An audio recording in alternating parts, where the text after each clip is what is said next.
Happy Valentine's Day, everyone, and I hope you aren't too sad and lonely today. If you are, however, I got just the stuff for you. In the spirit of the holiday, I wanted to talk about 5 games that I love that I think needs a lot bigger of a fan base. Let's get right into it. Number 1. Sorcerer's Maze.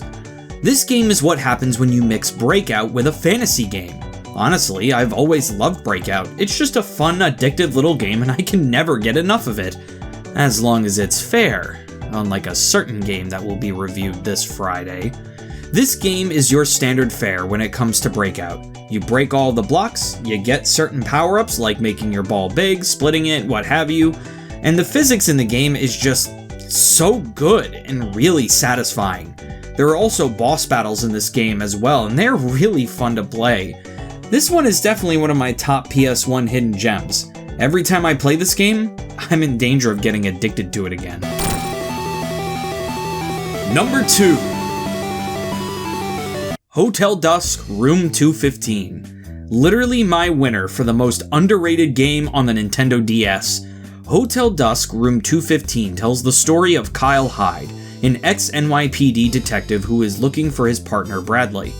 He turns up at the Hotel Dusk where they say he is staying in a room called Wish. They say that anyone who stays in that room will have their most deepest wish granted.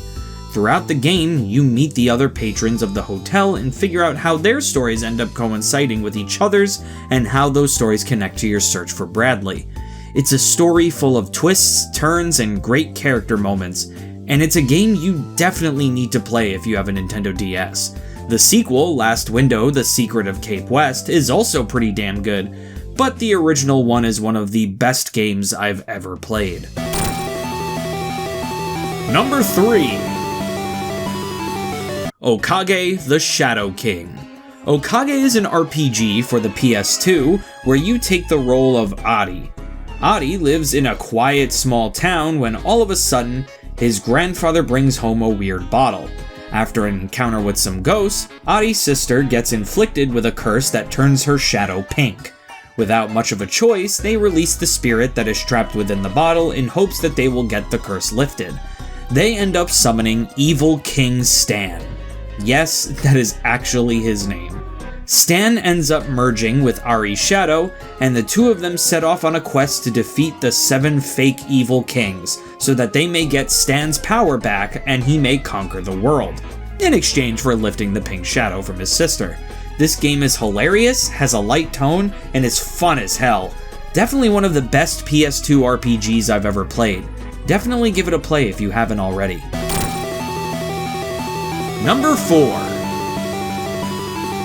Nickelodeon Freeze Frame Frenzy. A licensed game on this list? You better believe it. Nickelodeon Freeze Frame Frenzy is a really fun 2D on-rail shooter game that really should be played to be believed on how fun it really is. Jimmy Neutron starts noticing that characters from different universes are being swapped around by some unknown force, so he gives you a camera that is able to send people back to their native universe. This is the ultimate Nicktoons crossover, crossing over franchises from Rugrats all the way up to Danny Phantom and My Life as a Teenage Robot. This game is just plain fun to run through, and 100%ing it by finishing every mission that Jimmy gives you and taking a picture of every character in the game just makes the game even more fun to play. For a licensed game, it definitely deserves to be talked about in the golden age of Nick games, alongside Battle for Bikini Bottom, Breaking the Rules, and Nicktoons Unite. Number 5. Brutal Legend. Let me set the stage for you. What do you get when you combine Jack Black, hack and slash, real-time strategy, and 3 different types of metal music from bands new and old? You get one brutal legend of a game. For the longest time, this game was my favorite game of all time, only being beat out by Super Punch-Out! This game is insanely fun, and I just cannot get enough of it. I started playing it again recently and fell in love all over again. The story, the gameplay, the environment, the lore, Jesus Christ, the lore! I want to make an entire D&D campaign based around the lore of the Land of Metal.